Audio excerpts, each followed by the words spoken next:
Great. Thank you very much for joining me again.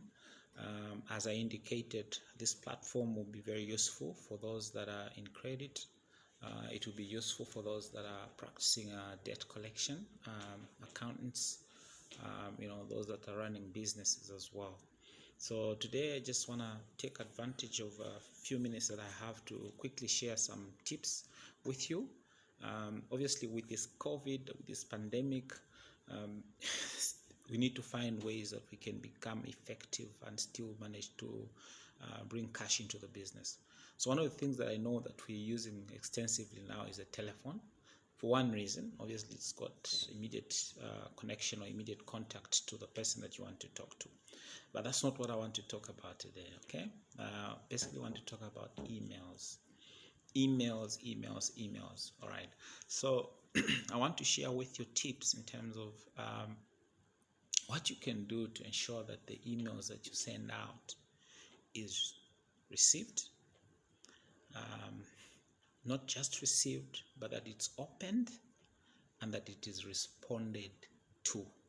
I think it's important that you have that appreciation. How can you ensure that the emails, the communication that you're sending out to your stakeholders, your customers, the people that owe you, is that the email has been received, it's been opened, and that you actually get feedback or you get a response. So the first principle that you need to embrace is the fact that you need to be very clear on the subject matter.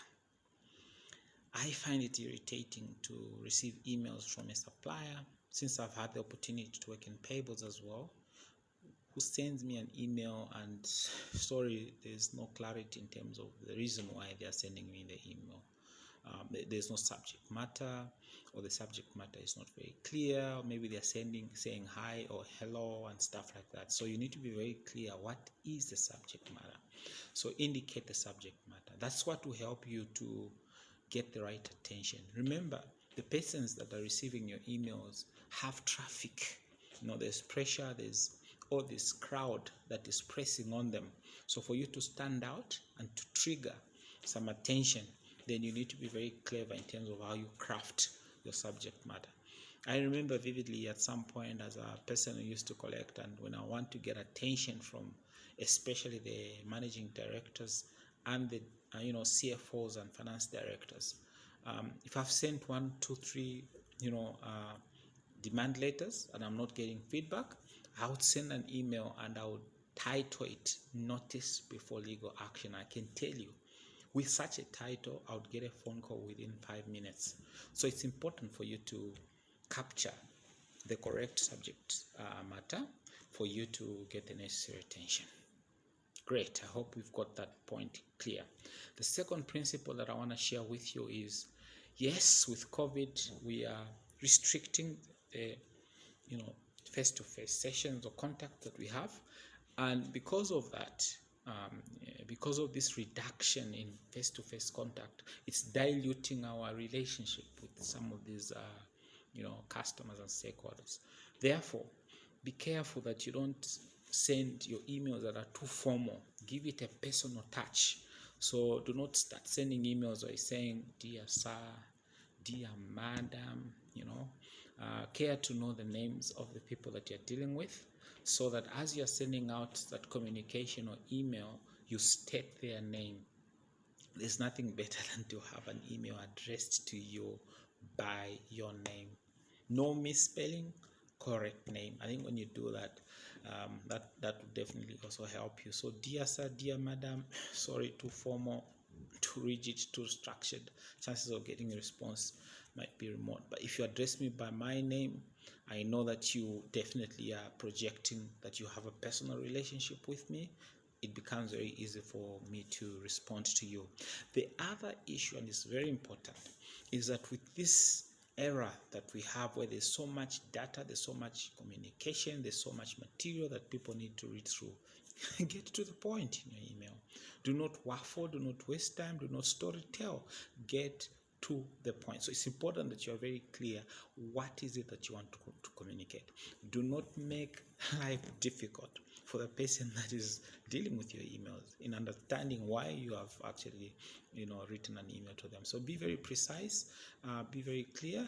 what is it that you want to communicate, and make that point very clear and make it punchy. Let it come out. Let it be clear. This is it. You are owing us. We are concerned.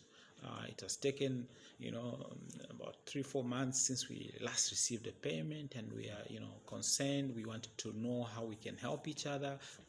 Clarity in terms of the reason why you're sending the email is very important. So do not beat about the bush. It's important that you are quite clear in that.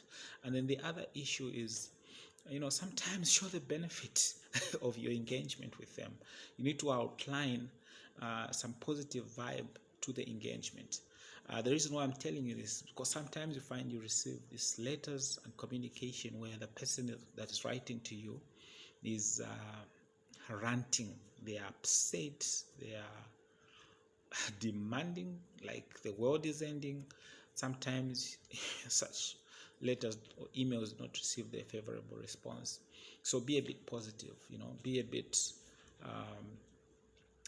clarify the benefit of why you are getting in touch with me. For instance, you may say, look, we want to continue saving you better, want to continue opening credit lines for you. However, the non-payment of these things is affecting that process. So you need to kind of communicate the benefit or the positive side of your engagement with that particular customer or client. I'll end here for today. I think I've already done more than 6 minutes. The idea is to make this quite brief, so I'll carry on the next session. So today has been simple. Emails, guys, it's very important. With the limitation on face-to-face sessions, take advantage of the emails as you sit on your desk. That's your tool that you have for you to send out, for you to trigger a response, for you to trigger action, and for you to basically get money into the bank. So be careful as you're crafting it. Try and take advantage of these principles that I've shared, and I can guarantee you that you're going to see some improvement in terms of how you relate and communicate with your stakeholders. Thank you very much. Look out for the next video. If not in the next 3 days or few days, you should have something, I think, in the next 1 week or so. Have a fantastic day. Thank you very much.